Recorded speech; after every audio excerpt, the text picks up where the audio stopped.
Queridos irmãos, a paz do Senhor Jesus, amém? Tome seu assento, muito obrigado. Glória a Deus. Queridos, nós estamos mais uma vez juntos para adorar o nome do Senhor Jesus, aquele que fez os céus e a terra, o nosso Deus que tudo conhece e que tudo sabe, não é isso? Eu quero, a princípio, fazer os meus agradecimentos, agradecer ao pastor Joel, nosso pastor, pela confiança, não é isso, de permitir que aqui nós viéssemos estar ministrando a palavra de Deus, e também aqui em nome da nossa diretoria, todos aqueles que compõem a nossa diretoria, pastor Ismael Aguiar, não é isso, nosso vice-presidente, é isso, segundo vice-presidente, também o pastor Alcir Florentino, o pastor Cláudio Pereira, o pastor Cássio Rafa, os pastores que compõem aqui a nossa diretoria. Que Deus abençoe grandemente também toda a igreja.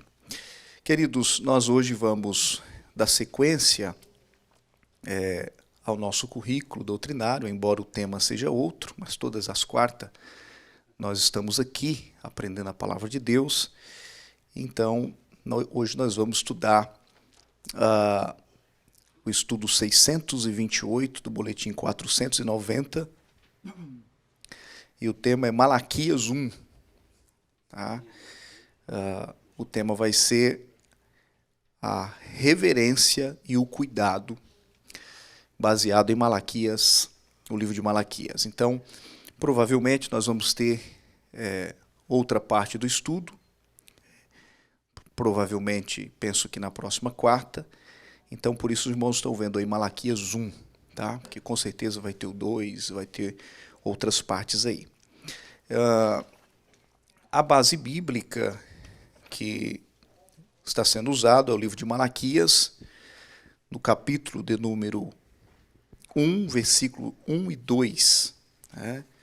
Se os irmãos podem abrir a sua Bíblia, ou aí no seu boletim também, os irmãos podem estar participando, tá certo?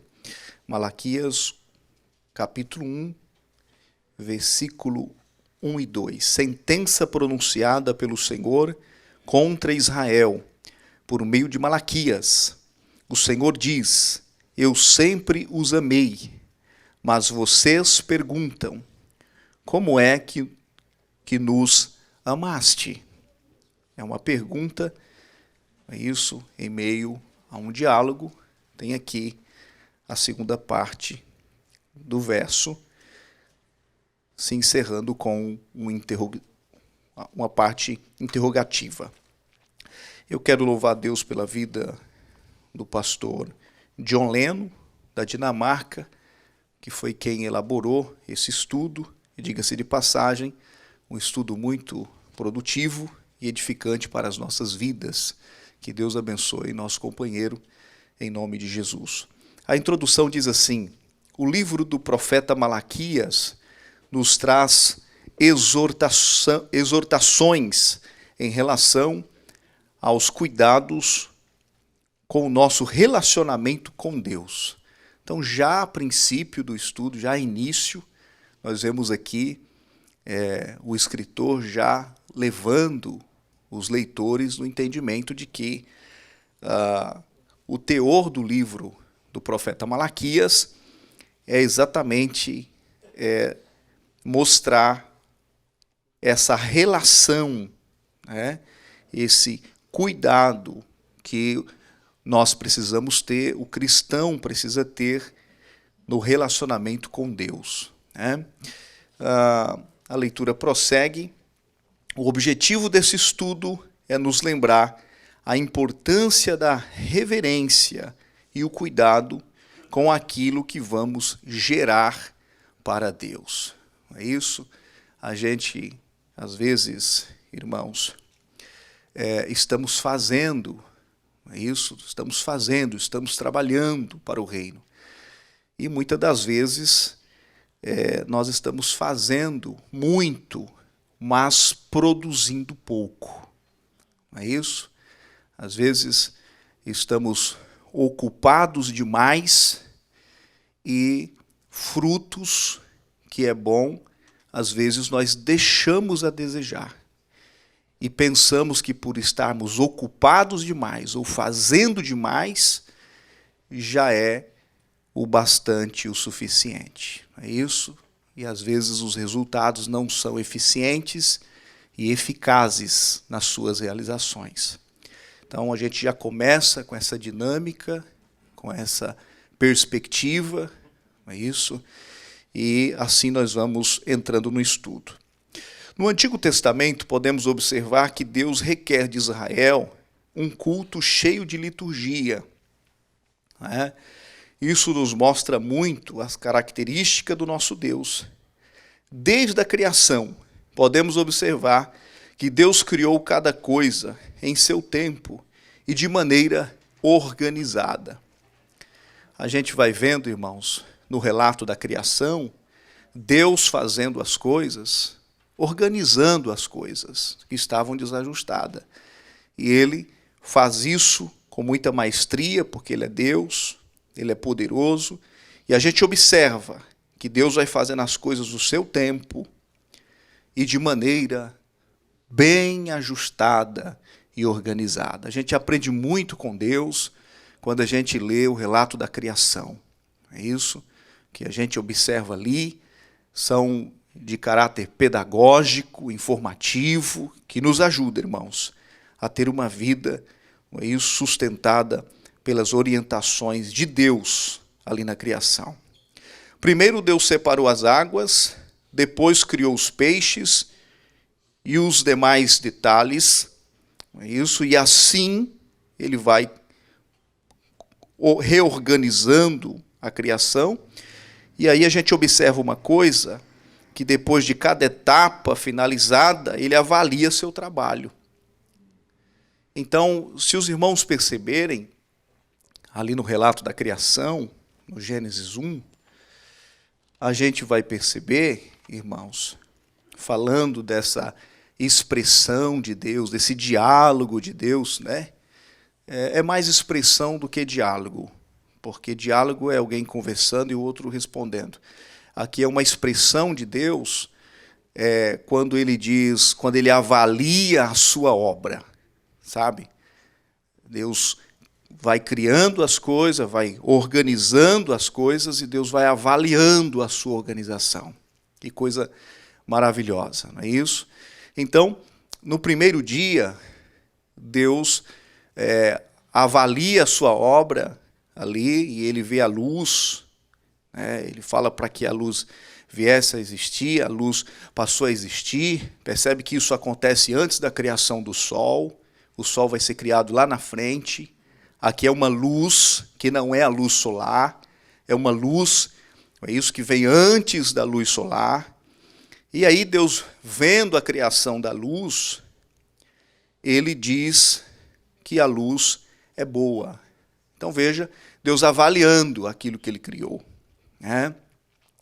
E aí no segundo dia, os irmãos vão ver que Ele vai fazer ali a separação, Ele vai fazer a expansão no meio das águas, e Ele disse, haja separação entre águas e águas, e Deus fez ali a expansão e fez a separação entre águas que estavam debaixo da expansão, estou no versículo 7 do capítulo 1 de Gênesis, e as águas que estavam sobre a expansão, e assim foi.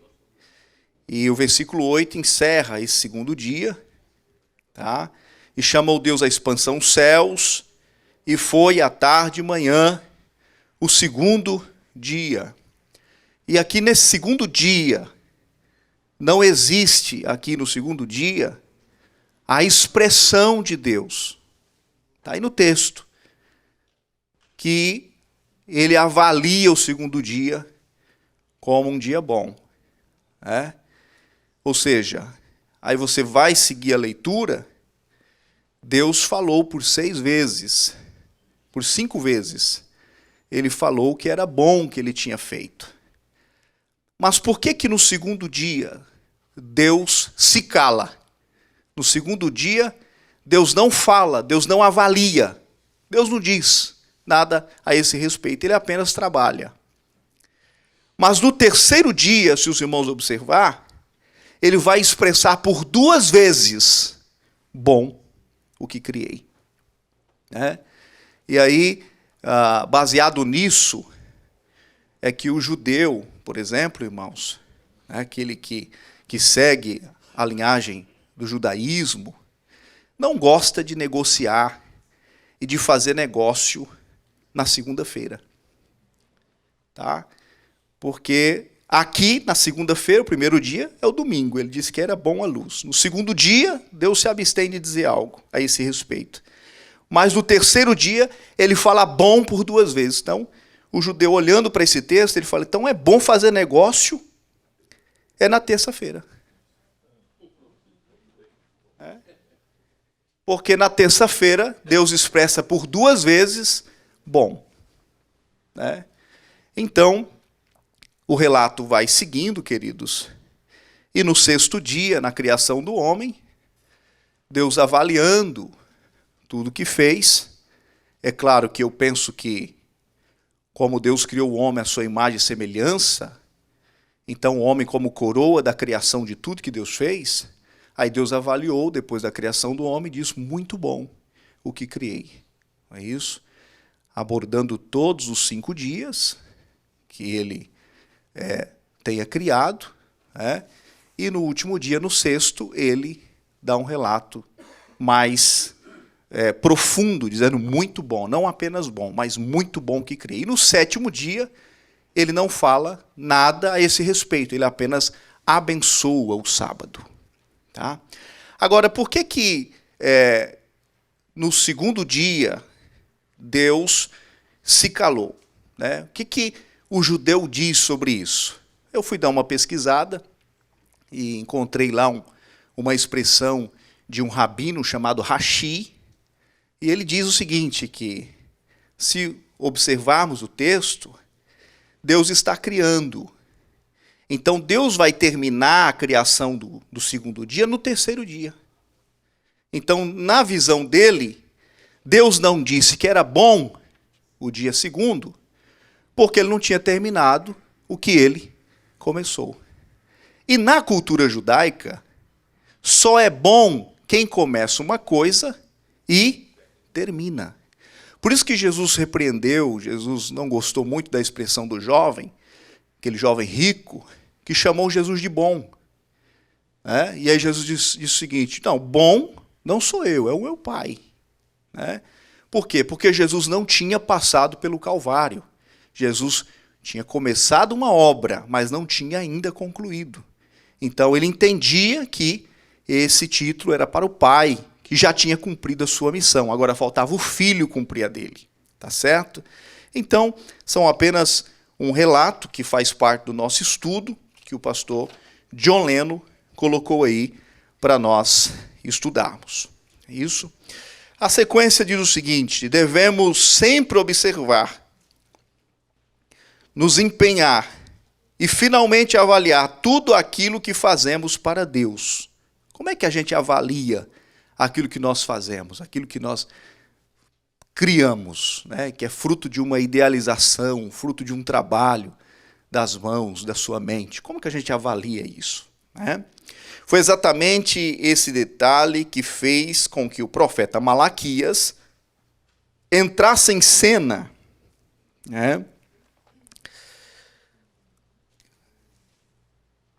e apontasse, em forma de denúncias, a lassidão e o afrouxamento moral dos levitas. Aqui no capítulo 1, no versículo 6. O divórcio e o casamento com mulheres estrangeiras, capítulo 2, versículo 10 ao 16. E o descuido com os dízimos, capítulo 3, do versículo 7 ao 12. Tudo isso aponta para o período em que Neemias ausentou-se de Jerusalém. Então a gente começa já a perceber um tripé introdutório. Primeiro, a mensagem do livro de Malaquias. Segundo, o estilo do livro. Tá? E terceiro, o tempo São 3 pontos a se observar logo na introdução do estudo do livro. Por quê? Porque a mensagem do livro de Malaquias, ela é uma mensagem pós-exílica. Os irmãos sabem que na história de Israel, eles sofreram as invasões babilônicas. Isso todos nós conhecemos aqui, já estudamos bastante sobre isso, sobre o período em que os judeus receberam a invasão vindo de Nabucodonosor e Jerusalém foi destruída. Isso aconteceu em 3 períodos, a partir ali de 605, 597, 586 a.C. Nessas 3 datas houve esses ataques da Babilônia em Jerusalém, que era de 1.100 quilômetros de distância. Mas a Babilônia invadiu Jerusalém, destruiu os muros, destruiu o templo. Todos nós conhecemos. Então, quando os irmãos estudar os livros proféticos, porque Malaquias é um livro profético, dos profetas menores. Nós temos 17 livros proféticos na Bíblia. 5 deles são profetas maiores. E 12 são profetas menores. E Malaquias é um desses 12 profetas menores. Então, quando a gente joga em um gráfico de tempo, a gente vai ver que alguns desses profetas, desses livros proféticos, eles se encaixam no período pré-exílico, antes desse exílio acontecer, dessas invasões acontecerem. Alguns deles se encaixam no período exato dos acontecimentos, e outros se encaixam exatamente depois que esses acontecimentos aconteceram, que é o caso de Malaquias, é o caso dos últimos livros que você encontra no Antigo Testamento, em especial aqui Malaquias. Então, para se localizar no tempo, a gente precisa observar essas questões. Então, ele é pós-exílico, ele vai tratar com os netos ou os filhos daqueles que sofreram a invasão por Nabucodonosor. Você está entendendo? O público de Malaquias não é o mesmo daqueles que saíram para a Babilônia. O público de Malaquias é os filhos daqueles que saíram para a Babilônia e que agora nasceram no cativeiro e estão retornando para sua casa. Então, isso explica um pouco o porquê do desvio moral, do desvio espiritual, da indiferença, da frieza. Isso explica um pouco, porque eles não eram a geração pura, sabe? Tinha alguém puro no meio, tinha uma geração pura no meio, que fez parte das invasões, que foi transportado, tem. Mas a grande maioria não era. Eles tinham nascido no cativeiro e agora eles voltaram para Jerusalém e eles não entendem, eles não levam muito a sério a questão da liturgia. Eles não levam muito a sério essas questões que os mais velhos levavam, por ter tido um contato direto com o templo. Eles conheceram sinagoga, eles não conheceram o templo. E quando eles voltaram, depois dos 70 anos, certo? Eles encontraram um templo edificado por Zorobabel, Josué, filho de Josadá, que o templo já estava reedificado. Os muros, através de Neemias, já estavam todo reestruturado. Eles não tinham problema emocional em encontrar a cidade santa destruída. Eles encontram a cidade santa pronta, preparada. Eles fazem parte dessa leva que, quando retornou, encontra o templo em funcionamento. Os muros todos bem ajustados, levantados, e sem nenhum problema. Essa geração de Malaquias, eles, muito provavelmente, a sua grande maioria, não conseguiu ver com seus olhos a destruição da cidade santa. Então, Malaquias precisa levar eles a uma conscientização sobre algumas coisas, e principalmente sobre o culto. Então, a leitura prossegue. O primeiro período do seu governo deu-se nos anos 20 e 32 do rei Artaxerxes, Neemias 5,14, e equivale a 445 a 433 antes de Cristo. Então, veja que, se os irmãos podem abrir a sua Bíblia, por favor, Neemias capítulo de número 13. Vamos ver aqui. Neemias 13.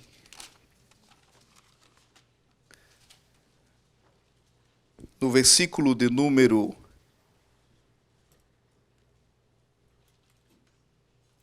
Vamos ler o versículo...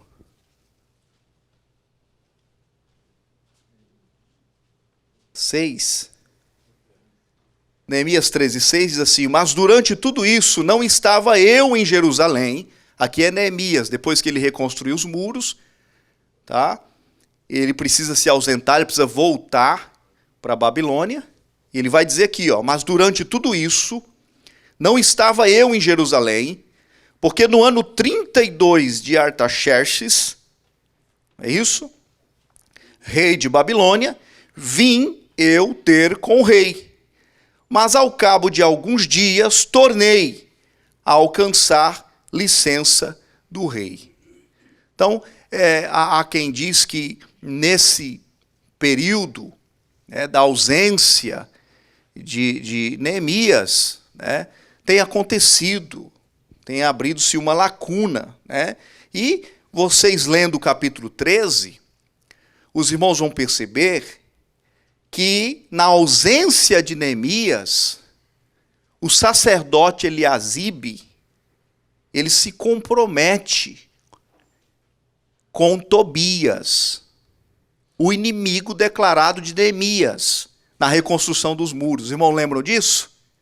O Tobias, Gerson, o Arabe, aqueles inimigos de Neemias, que Neemias falou para eles: vocês não têm parte e nem negócio nessa obra.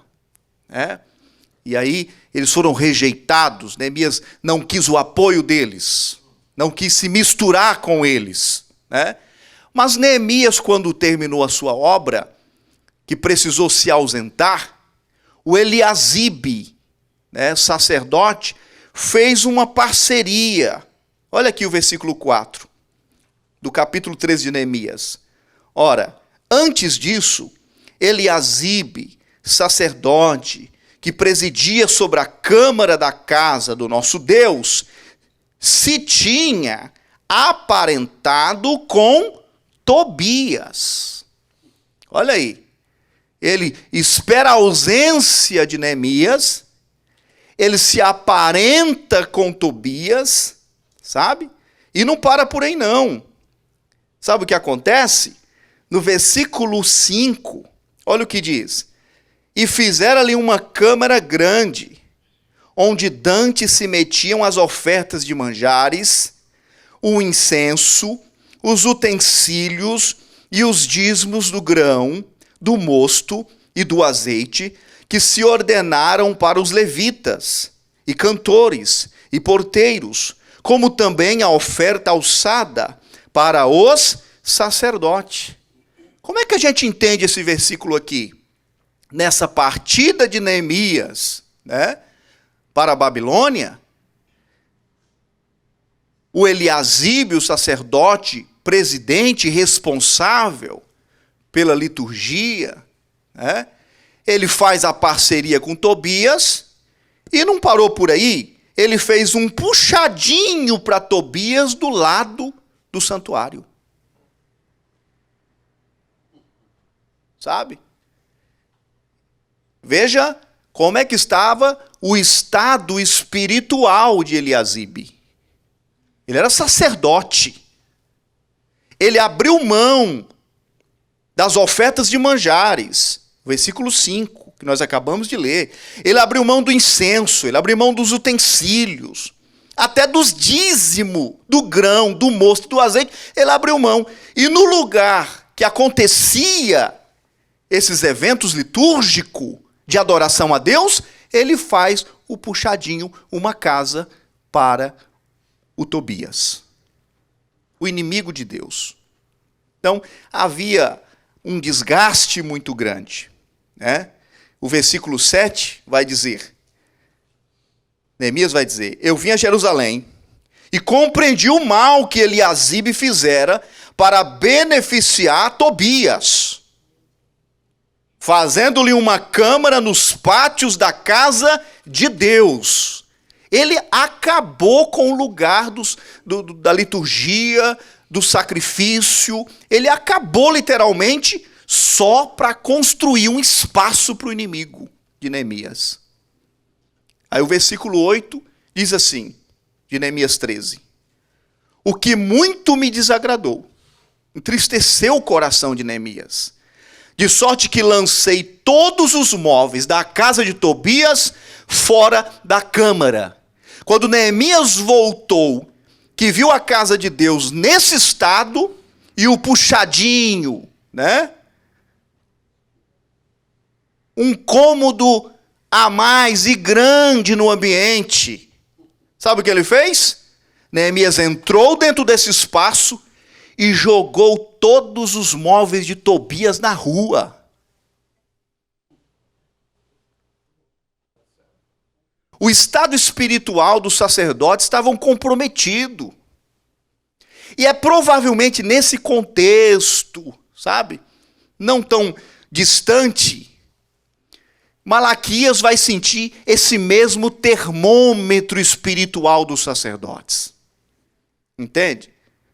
E aí, depois que Neemias faz isso, o versículo 9, para encerrar a linha de raciocínio, e ordenando eu, purificaram as câmaras, Neemias mandou purificar tudo, e tornei a trazer ali os utensílios da casa de Deus, com as ofertas de manjares e o incenso.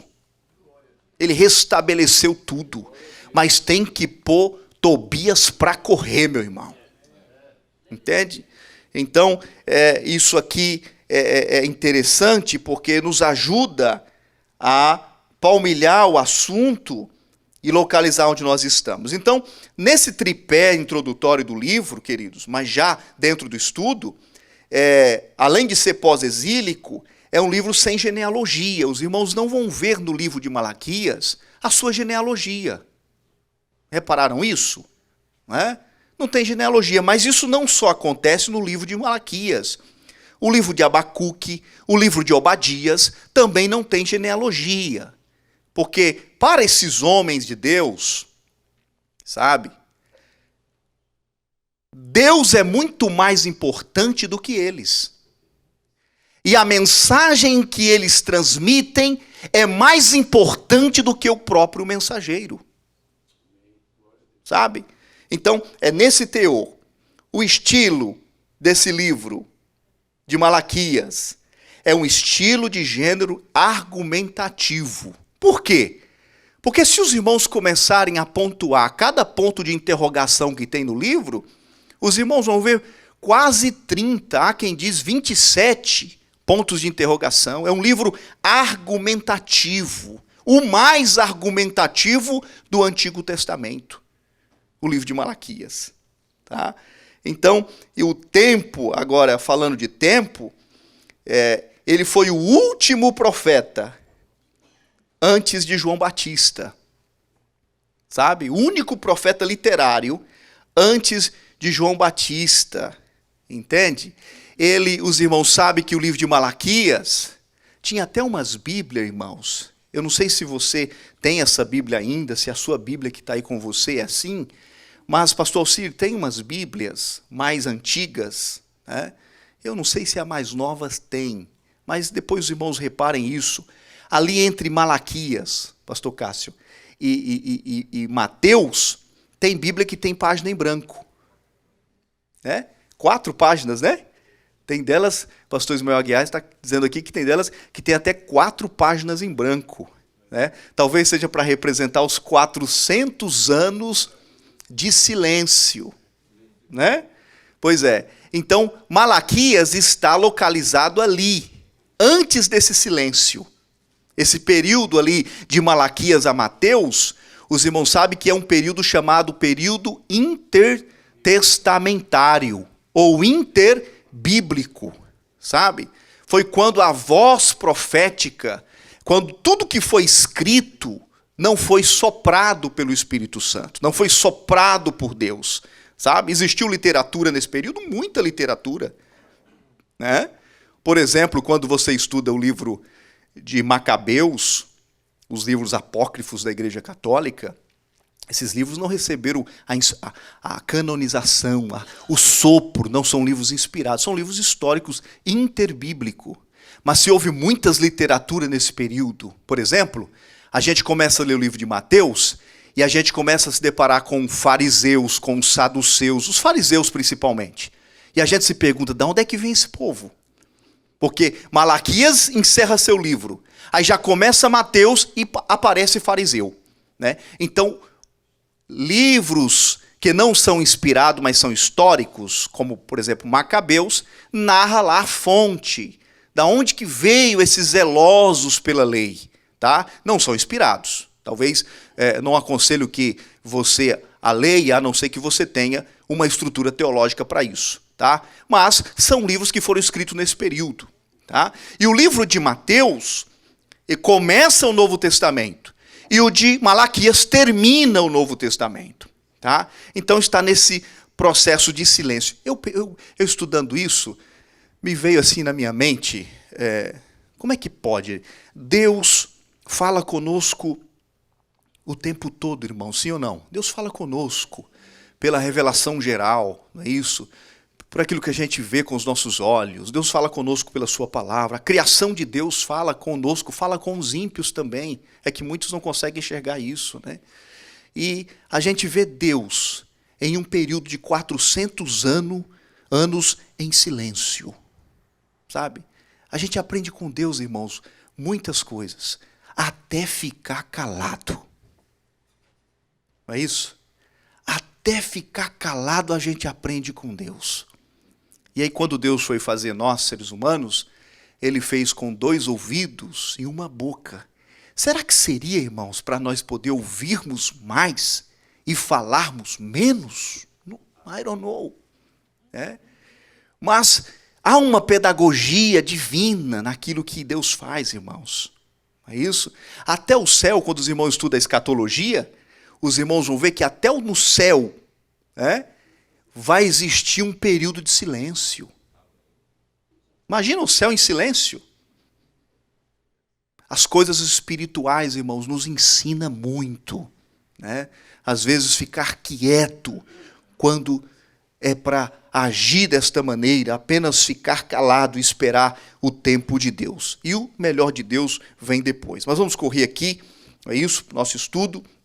Então, o esboço do estudo do livro, queridos, vocês vão ver aí na página 3, o amor de Deus, mantendo a aparência com essência, seja fiel à aliança firmada aos seus antepassados, proteja a unidade com obediência. Então, esse é o esboço aqui do nosso currículo doutrinário de hoje. Primeiro, o amor de Deus, mantendo a aparência com essência, seja fiel à aliança firmada aos seus antepassados, proteja a unidade com obediência. Baseado nesses 4 pontos que o seu estudo aí quer nos informar. O amor de Deus, Malaquias 1, do versículo 1 ao 5, em que nos tens amado? Era a pergunta dos judeus naquele tempo, perguntando para Deus, em que o Senhor tem nos amado? Eles estavam questionando a Deus, o amor de Deus sendo questionado. Né? Veja que situação. Como que eles chegaram a esse ponto, não é isso, irmãos? O capítulo 1 registra as acusações de Deus contra seu povo e a negação veemente dos israelitas. Em primeiro lugar, o Senhor declara seu amor pelo povo, porém Israel queria provas desse amor e perguntava, em que nos tens amado? Em sua resposta, Deus relembra seu amor por Jacó, de quem descendiam os israelitas, tá? Sua rejeição a Esaú, seus juízos sobre os descendentes de Esaú, os edomitas. Os olhos de Israel veriam a ruína de Edom, e então reconheceriam, né, a grandeza de Deus. Então, Deus tinha muitos meios e modos de provar, de mostrar o seu amor para Israel, para eles, né? Mas eles queriam, de alguma forma, que Deus apontasse o seu amor. E aí Deus vai dizer que amou a Jacó. Isso, Deus vai dizer, Deus lembra o seu amor por Jacó, de quem eles eram descendentes israelitas. Se não fosse Jacó, vocês não estariam aqui, né? Deus mostra para o povo o seu amor através da história. O passado é uma importante referência para não perdermos de vez quem somos a partir de quem éramos. A nossa história mostra o amor de Deus, mas a ingratidão do povo de Israel tem memória curta. E nela nascem os questionamentos acerca do amor de Deus e desconfiança. A desconfiança cresce, irmãos. Dúvidas, incredulidade, eles são tomados por esses sentimentos. Como pode esse povo esquecer daquilo que Deus fez por eles? Você sabe que, irmãos, a gente tem que pedir a Deus graça e misericórdia para nós não sermos tomados, irmãos, por amnésia espiritual. Quando a gente esquece de todos os benefícios que o Senhor nos tem feito. São inúmeros benefícios que o Senhor tem feito por nós. Mas às vezes a gente fica perguntando, Senhor, será que Deus é comigo? Deus já não mostrou tantas vezes que é com você. Mas às vezes a pessoa é tomada por uma amnésia espiritual e ela se esquece de quantas vezes Deus já mostrou e provou o seu amor por você. E o maior dele, irmãos, o maior dele, dessas práticas, dessas amostras de amor de Deus, é o Calvário. Sabe? É o Calvário. Uma vez eu ouvi alguém dizer, o melhor de Deus está por vir, irmão, para a sua vida.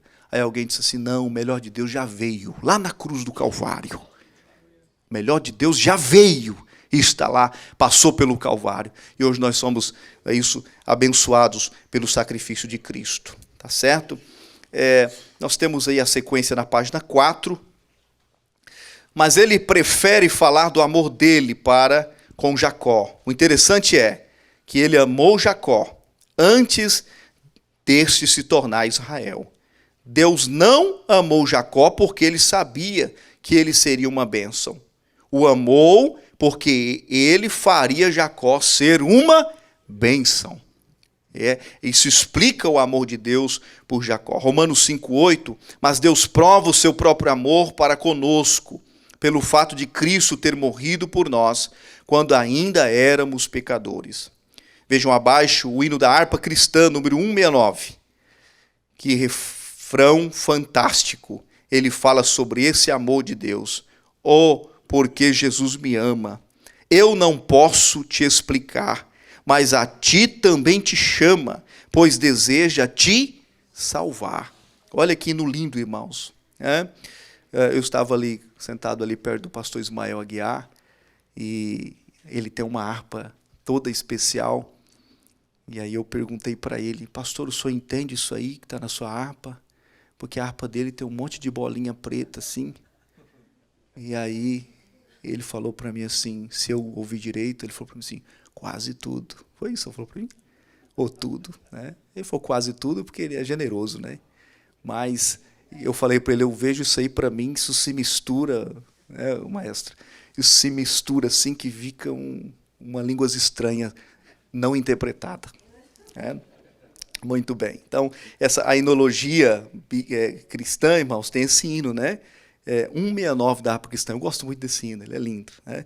Deus não é como aqueles que buscam pessoas com potenciais. Deus não olha para o que seríamos no futuro. E por causa disso enviou o seu Filho Jesus para morrer pela humanidade. Irmãos, eu coloquei uma frase aqui, ó. Deus capacita os escolhidos, sabe? E ele usa, irmãos, os capacitados. A gente tem que entender que tem pessoas que são preparadas, irmãos. É isso, que se prepararam, mas não receberam de Deus aquela graça, né? Mas chega um ponto que uma pessoa dessa, preparada, que se preparou aí em vários em várias áreas da vida, seja profissionalmente, seja espiritualmente, né? Mas chega um ponto que essa pessoa tem um encontro com Deus, e aí Deus faz uma obra na vida dessa pessoa e capacita ela. Mesmo ela tendo esses atributos, Deus capacita com graça e com unção para que essa pessoa exercite uma área na igreja, uma área na obra do Senhor. Mas existem aqueles que não se prepararam, não é isso? Que não se prepararam, que não tiveram essa oportunidade, ou não tiveram pelo fato do contexto em que foi criado, não é isso? E Deus pega, irmãos, aqueles que não são, para confundir os que são, sabe? Aí entra a capacitação de Deus para os escolhidos. É quando Deus pega o homem do pó e coloca ele para assentar entre os príncipes. É isso que Deus faz. Então a gente não tem desculpa, irmãos, para dizer, eu não posso, eu não tenho. Se Deus quer, não é isso? Ele fará na sua vida. Basta você se disponibilizar a Ele e Ele fará uma grande obra na tua vida. Você sabe que quando a gente lê a história de Israel no deserto, quando os hebreus saem do Egito e entram no deserto, Deus vai pedir para que Moisés fizesse o tabernáculo. Os irmãos lembram disso, né?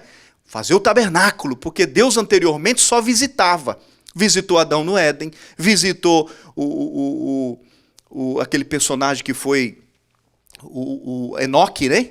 Que foi transladado, Deus tomou para si. Deus visitava os personagens como Abraão, mas Deus não tinha um lugar para habitar. E Deus queria habitar em um lugar. E aí houve a necessidade, Deus pediu, passou as medidas para Moisés, para que fizesse ali o tabernáculo, os itens do tabernáculo, passou toda a ideia para Moisés executar exatamente como Deus queria. Irmãos, a Bíblia vai dizer que o Espírito do Senhor tomou a Oliabe e Bezaleel, sabe?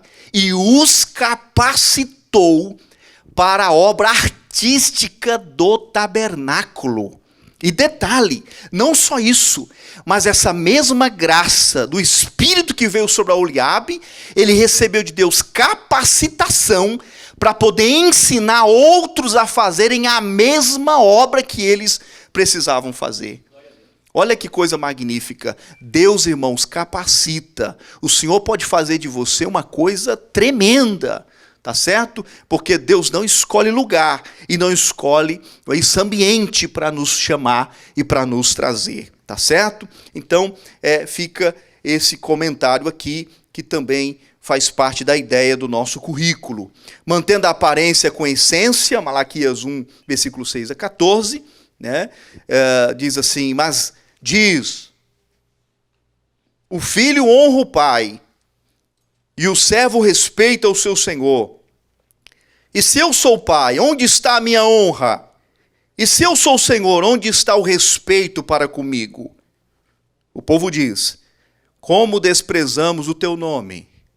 Eles queriam que Deus respondesse para eles, é isso? Como é que eles estavam desprezando o nome do Senhor?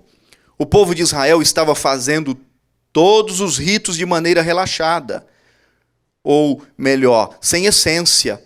Certa vez Jesus disse aos fariseus, Mateus 15, do versículo 5 a 11, aqui há uma listagem, é isso, de versículos que nos ajuda a compreender essa ideia. Mas só para os irmãos terem ideia, acho que é no livro de Jeremias, se eu não me engano, pastor Cássio, o senhor pode me ajudar a lembrar, os senhores, há uma expressão de Deus, há uma expressão divina ali, né?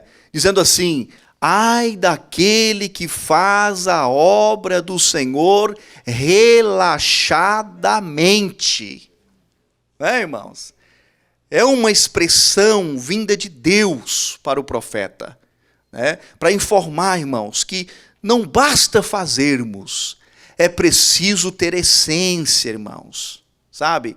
Às vezes a gente se preocupa muito com a aparência. Eu preciso ser visto, né? O meu nome precisa estar no outdoor. Se o meu rostinho não estiver lá, não funciona, não tem graça, né? Se as pessoas não me aplaudirem, não tem sentido, entendeu? Mas, irmãos, o culto não é para nós, o culto é para Deus. É o que estava acontecendo na ocasião em que Malaquias vivia.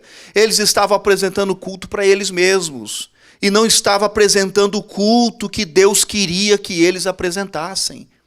Eles estavam de aparência, estavam todo dia fazendo ritual, mas eles não estavam fazendo com o coração, não tinha essência nas suas obras. E Deus conhece o coração, irmãos, Deus sabe de tudo. Eles foram aqui irrepreensíveis.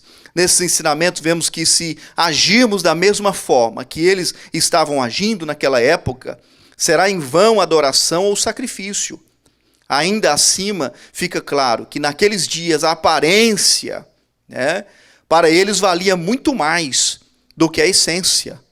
Essa aparência diz sobre sua reputação. Viu, irmãos? A nossa aparência, ela fala da nossa reputação. Como as pessoas nos veem. Isso fala de reputação. Agora, essência envolve integridade. Entende? Quando a gente vê lá em Gênesis capítulo 4, os dois irmãos apresentando ali as suas ofertas ao Senhor, o Senhor recebeu a de Abel. A de Caim ele não recebeu. Os dois apresentaram. Mas você pode ler no texto, que está lá. E o Senhor atentou para Abel e para a sua oferta. Primeiro Deus vai no coração do ofertante. Segundo plano, a oferta do ofertante. Sabe? Então Deus conhece a nossa essência. Deus conhece o nosso interior. E Ele sabe por qual razão nós estamos fazendo. Qual é a motivação que está me fazendo a fazer isso, a operar isso na obra de Deus. Tá? É a demonstração diante dos homens ou é a adoração para o nosso Deus? Tá certo? Então, prosseguindo aqui, Jesus os acusa de trazerem ofertas imundas. A coisa estava feia, viu, irmãos? A coisa estava feia no contexto aqui de Malaquias. Ele estava trazendo coisas imundas para o sacrifício. Tá? Eles contestam a acusação e são repreendidos por imaginar que Deus aceita qualquer coisa. Irmãos, Deus não aceita qualquer coisa. Sabe? Por exemplo, traziam animais cegos. Isso é uma falta de respeito muito grande com Deus, irmãos. Defeituosos os animais. Ou enfermos, animais que não ousariam oferecer nem ao governador. Eles não tinham coragem de apresentar um animal desse naipe aqui, nesse mesmo nível aqui, aos homens. E estavam apresentando a Deus. Que falta de respeito com Deus, irmãos. E eles enganavam a sua consciência, dizendo, o que vale é estar presente.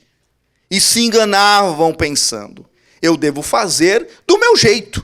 Deus não olha para isso. Olha, irmãos, Deus olha para isso. É isso que faz toda a diferença. Entende? Sabe, eu vou levando do meu jeito, deixar a vida me levar. Vida leva eu. E vou fazendo. Está tão envolvida na obra, às vezes, que já perdeu o dono da obra há muito tempo. E a gente precisa ter cuidado, irmãos, para não cair nestes perigos. Eles estavam vivendo na pele o esfriamento do amor. Daí nasce o desleixo, fazer as coisas de mau gosto, ou de qualquer maneira, simplificando, viviam uma vida de relativismo moral. Tanto faz, eu faço aqui desse jeito, você faz do teu aí, a gente vai fazendo do nosso jeito, está tudo bom. Nós não estamos fazendo? A gente não está exercendo o sacerdócio? Nós não estamos fazendo o sacrifício? Vamos fazer, o que importa é fazer. E Deus observando, e Deus vai questioná-los, aplicando para a atualidade, relativizar, dizendo que não tem problema, é muito comum em nossos dias. Os filhos honram o pai ou a mãe? Alguns sim, outros não. E para muitos isso está tudo bem. O relativismo moral, vamos ouvir que depende do ponto de vista do que honrar. Mas devemos sempre entender que se não tiver essência, será simplesmente um mero exibicionismo. E isso é desonrar e desrespeitar a Deus. Deus quer ser honrado. Deus, ele é Deus, e como Deus, ele é honrado. É isso?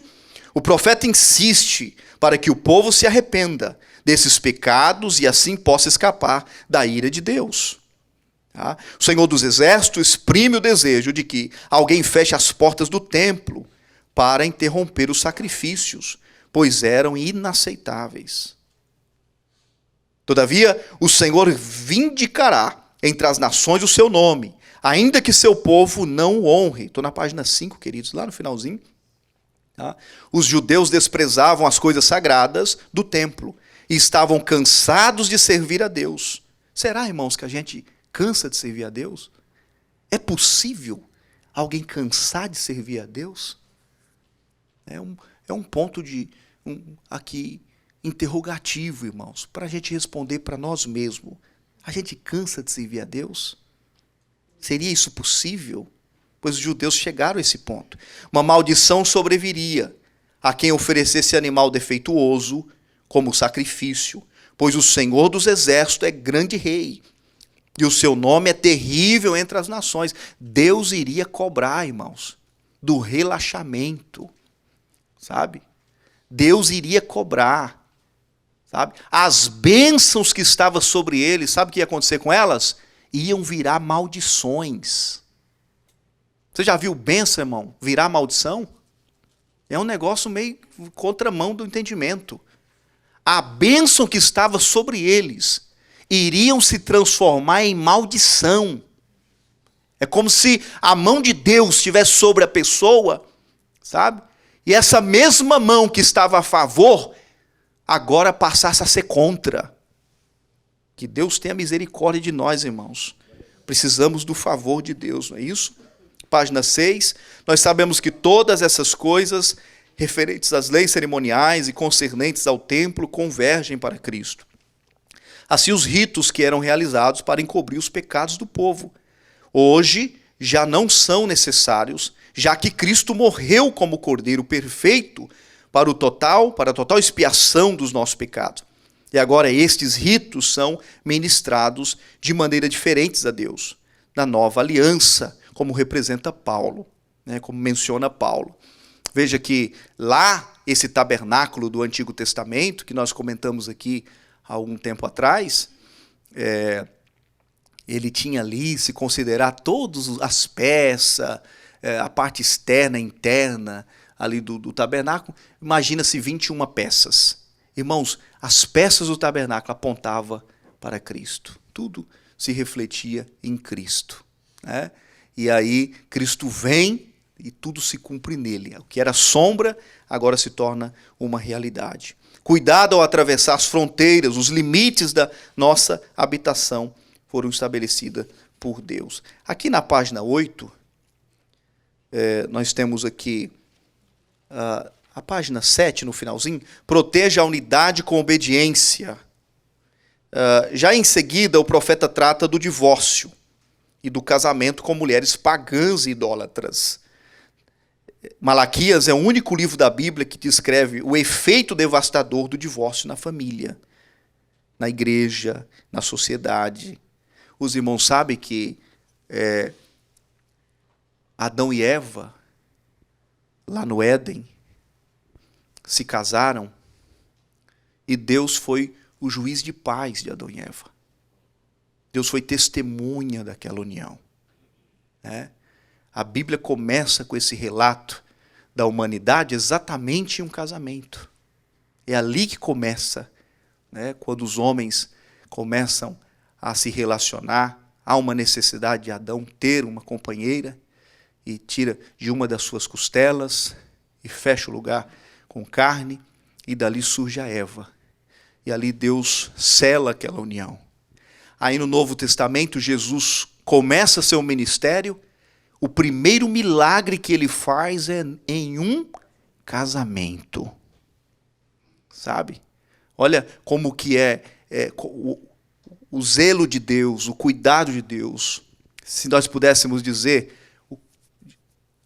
um pensamento pessoal, você não precisa concordar com isso.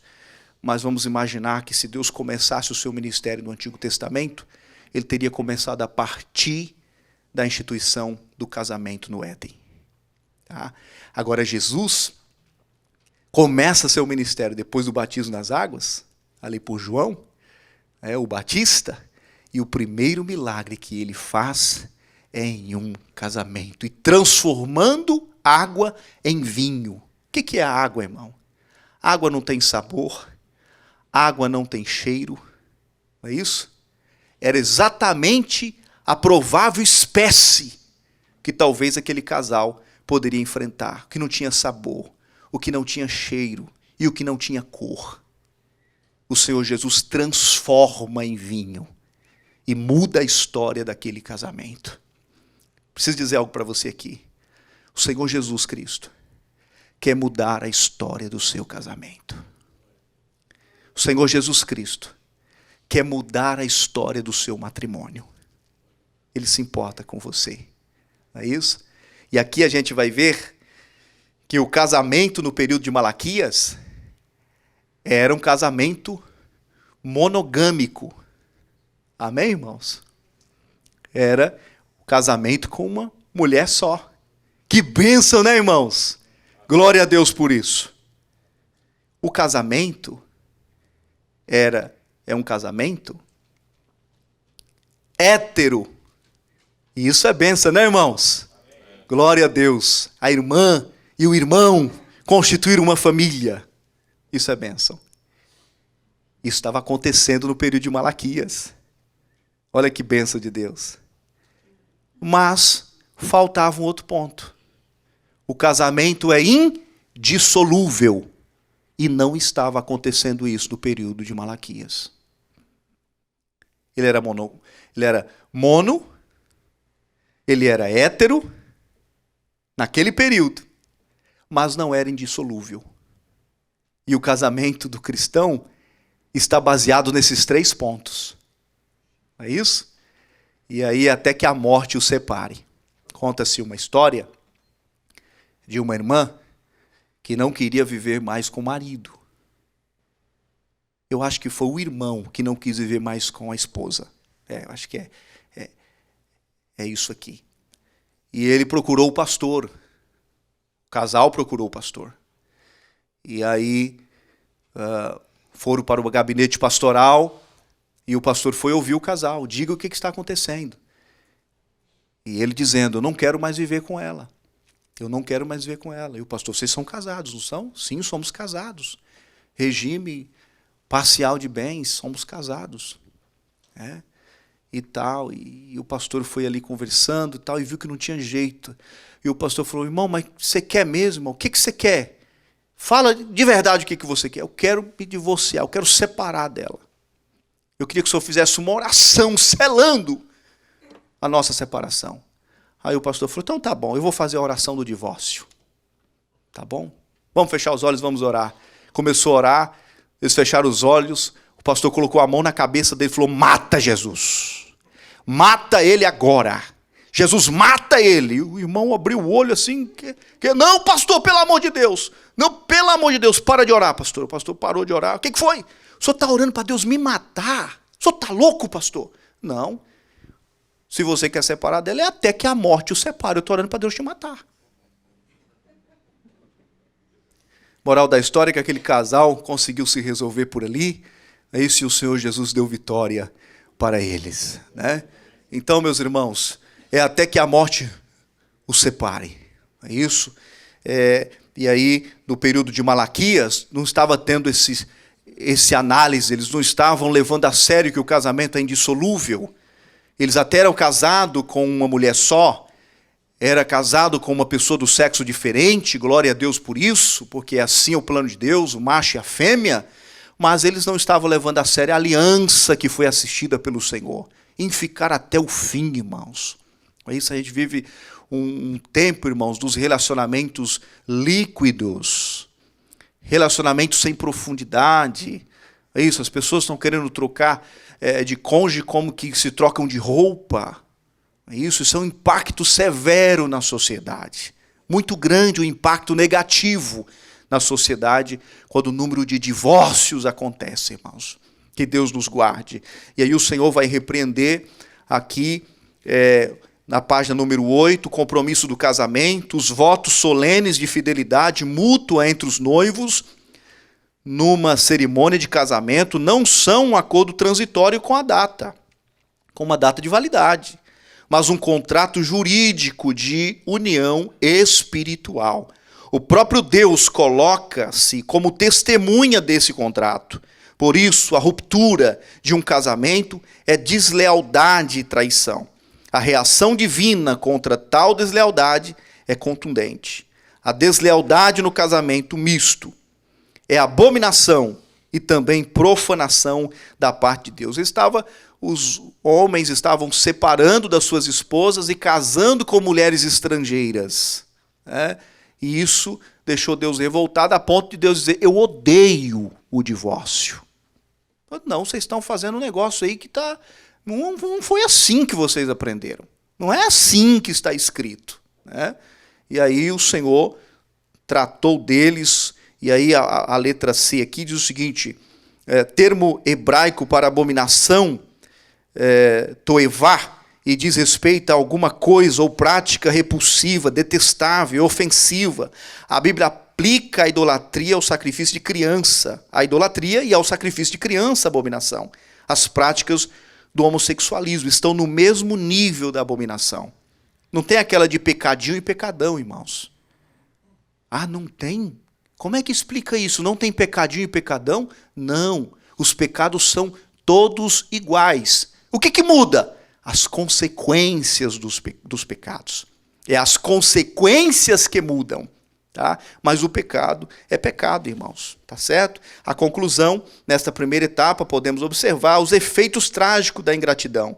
E também podemos olhar a importância da gratidão. Né? A importância da gratidão para usufruir do amor de Deus e manter a essência, deixando aparecer os frutos da diligência e uma vida organizada. Lembrando que isso só é possível se formos fiéis às alianças firmadas e formadas com nossos antepassados. Embora fazendo tudo isso, ainda precisamos proteger a unidade cristã com a nossa obediência. Glória a Deus, recebemos com alegria Pastor Ismael Aguiar. Pastor Cláudio Pereira.